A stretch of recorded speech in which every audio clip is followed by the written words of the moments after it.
Awesome. I can do one thing. Nicely done. Yeah. Yeah. Yeah. In case any of y'all out there think that you're sort of athletic, bear in mind that none of you could do any of that just happened.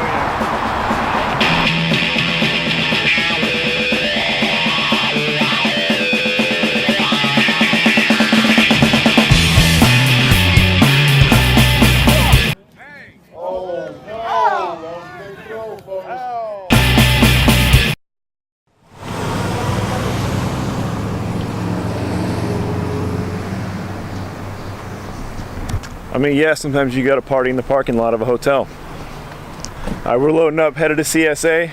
Gonna start running the booth today. Got Matt here, clearly locked in for the deadlift competition today. Dialed. Oh yeah. So yeah, we're gonna hit it up, meet some cool friends, hang out at the booth, sell some stuff. Who knows? There are 6 of the finest hamsters on wheels you can get right in here. So we're going to be spending the day at a powerlifting meet, and if you've never done this before, it's an interesting experience. It's something unlike any other sporting event you've ever been to, and you may, if you've been to one, you may be wondering why are you excited to be at a powerlifting meet, and it's also a valid question. Look, there's a lot of sitting around and waiting, there's a lot of watching people lift, a lot of that stuff, but the reason I like it is the reason I like any other thing, any other sport. I like to watch athletes do things well. And at this meet, especially at CSA, Jesse is gonna, because he's such a good dude and he's done so much for the sport, he's gonna have athletes coming out from all over, and they're gonna be great athletes. They're gonna be people that train hard. They're gonna be people that can perform on the platform. And I like to see that. I like to see people that when it's go time, they do things that you cannot believe they would do. I mean, whether it's on a football field, players play, that's right. Whether it's on a Highland Games field, whether it's at the Olympics, whether it's at a powerlifting meet, I like to watch athletes do what they do. And that's what we're gonna do today. It's gonna be pretty awesome. I'm gonna do some breakfast at the Black Bear Diner. Matt's normally not a breakfast guy, he has that luxury, but I'm at the absolute smallest I could possibly be already. So I'm gonna go ahead and eat every time I get a chance.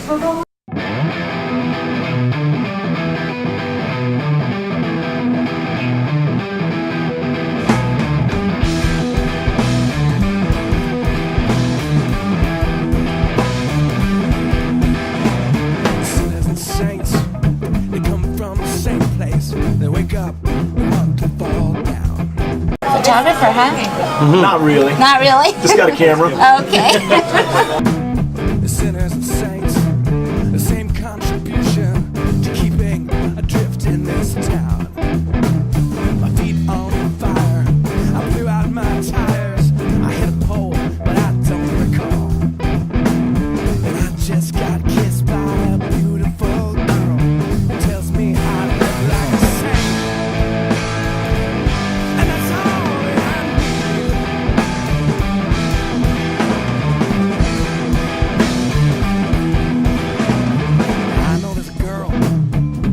Like the devil, she dance on the back porch till dawn.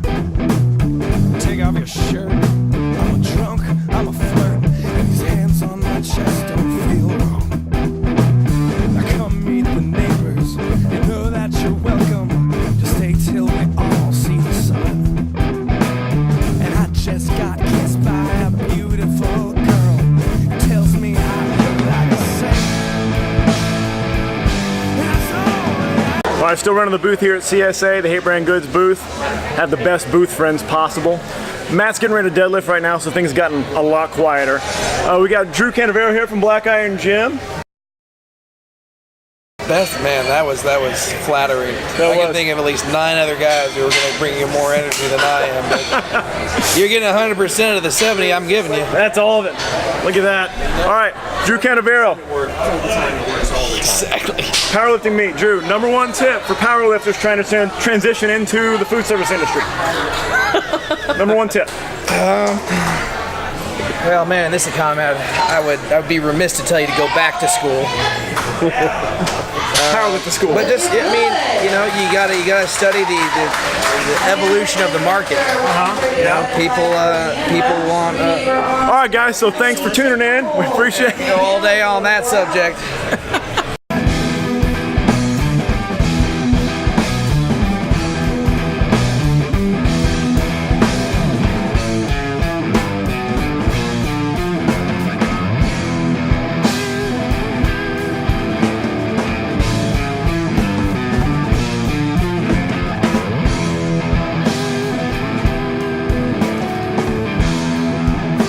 So here's the thing about Matt though. When it comes to competition, strength sports, anything like that, he is 100% always about having a good time first. He is going to be the first one goofing off with the athletes, with the crowd, with the athletic directors, the meet directors, anything like that. He's 100% about smiles, having a good time. But when it comes time to compete, it's really fun to watch because he has that quality where he can lock in and focus on what he's doing. Now this meet, the March Madness meet that we were at, Matt was just deadlifting for fun. He did deadlift only. He wasn't competing in the full meet. He knows that going in. So it's a good time. It's good for us to watch. It's fun. But in the moments before he gets up to the platform to get ready to lift, he gets dead serious. He focuses. He goes in and he finds something. And you can call it the hate, because that's what it is. I mean, he invented it. But what he's doing is something that has always been my personal interpretation of what the hate is that he's going in and he's uncorking something. He's opening the lid up a little bit on something negative. He's finding a negative feeling. He's finding that hatred. He's finding that whatever that dark place is, he's finding it, and he's just opening it up just a little bit to let it motivate him. And he's using that negative to create a positive. He's using that energy and putting it towards something that will create something good. So what he was able to create, maybe it's only a few seconds of enjoyment for him and everybody else. Maybe it's a good story, but he was able to use it for something positive. And I think that's pretty cool. Currently about 4 o'clock in the morning. Getting ready to go to the airport. Yay!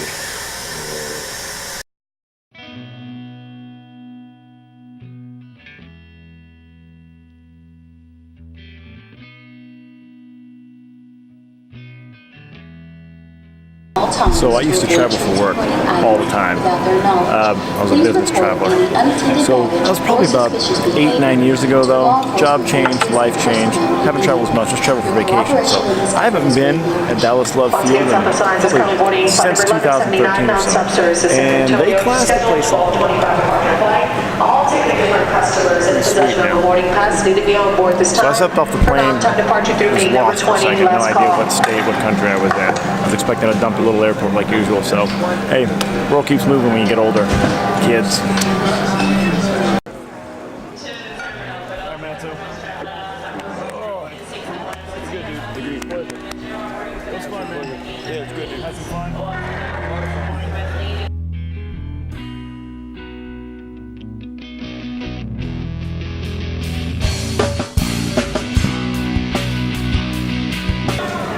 Last leg of the trip, headed home, headed to Austin. Had a really good time, met more awesome people than I could have imagined, but I miss my kids, I miss my wife, I miss my house, and I'm ready to get back to being normal again, being dad again.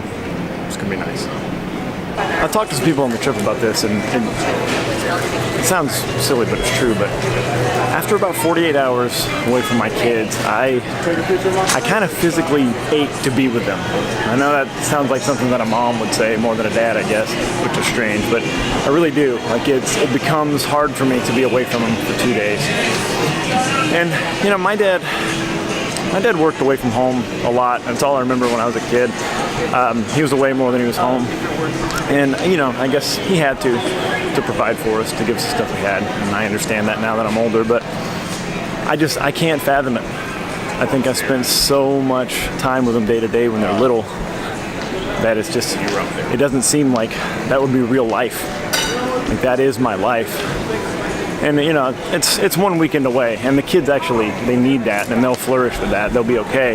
I think it's okay for them to not have dad looking over them every second of the day, but I miss them, and I don't think that'll ever change.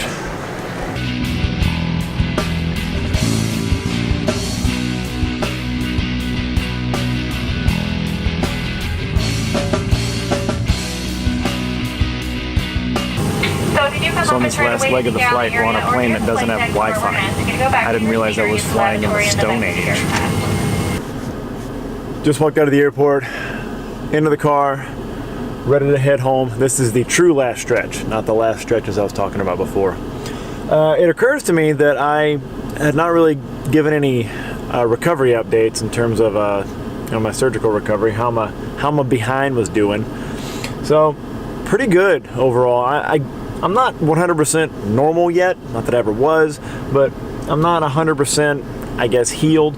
But I mean, I was there enough, I was close enough to be able to, I did 16.4. I was able to stand and work the booth and, travel without any serious discomfort, was able to walk around, was able to just act normally, So overall, things are going pretty well. I'm definitely not 100% good yet. Bathroom trips are interesting, and our buddy Keegan he lists at CSA. He didn't know what was going on yet, and he thought it was really interesting that I would take my entire backpack to go to the bathroom. He thought that was just really serious, like I was, or maybe I just had some trust issues or something. So that led into us talking about the issue. That the thing is, I didn't hide it from anybody. There are people that are that really up to this point I had only seen on Instagram or YouTube up to this point, and I don't care enough. I'm, like I said in a previous vlog, I'm too old and I've been too gross of a person for too long to really care. And look, they're all athletes. Most of these people played sports when they were younger. Everybody's got older brothers and sisters or younger brothers and sisters. They're used to gross stuff. It's just, give people the benefit of the doubt. And I don't know, it just feels weird. It feels disingenuous to hide something like that that's clearly affecting me. So let's just be grown-ups and talk about it. And then we'll be children and joke about it.